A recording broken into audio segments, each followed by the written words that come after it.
காமராஜர் அவர்களை பற்றி பேச போகிறேன். காமராஜர் அவர்கள் 1903ஆம் ஆண்டு ஜூலை மாதம் 15ஆம் தேதி விருதுநகரில் பிறந்தார். இவருடைய தந்தையின் பெயர் குமாரசாமி, தாயார் பேர் சிவகாமி அம்மையார். 1954ஆம் ஆண்டு தமிழக முதல்வர் ஆனார். ஏழை மாணவர்களுக்கு இலவச கல்வியும் இலவச மதிய உணவு திட்டத்தையும் ஏற்படுத்தினார். காமராஜர் அவர்கள் 1975ஆம் ஆண்டு அக்டோபர் 2ஆம் தேதி காலமானார். நன்றி.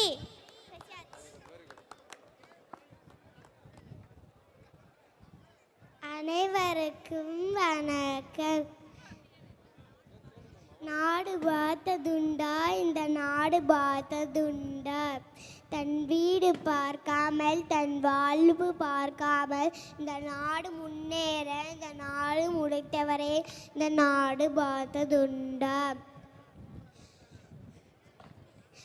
கர்ம வீரர், பெருந்தலைவர், கருப்பு காந்தி என்றெல்லாம் புகழ் பெற்ற காமராஜர் ஐயா அவர்களை பற்றி பேச வந்துள்ளேன். காமராஜர் ஐயா 1903ஆம் ஆண்டு விருதுப்பட்டியில் ஜூலை 15ஆம் தேதி குமாரசாமி ஐயாவுக்கும் சிவகாமி அம்மையாருக்கும் மகனாய் தோன்றினார்.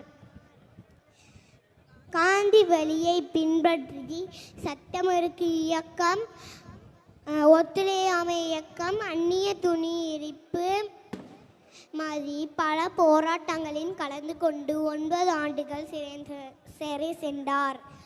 1950ஆம்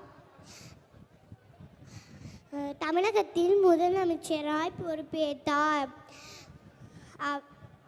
கட்டாய கல்வி, இலவச மதிய உணவு திட்டம், இந்த மாதிரி பல திட்டங்களை ஏழை மக்களுக்காண்டி உருவாக்கினார்.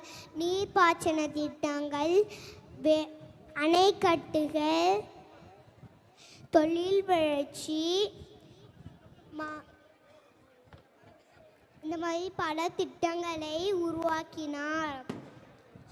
1975ஆம் ஆண்டு அவர் மண்ணை விட்டு மறைந்தார். செய்திகளை உடனுக்குடனும் துல்லியமாகவும் தெரிந்து கொள்ள சப்ஸ்கிரைப் பண்ணுங்க.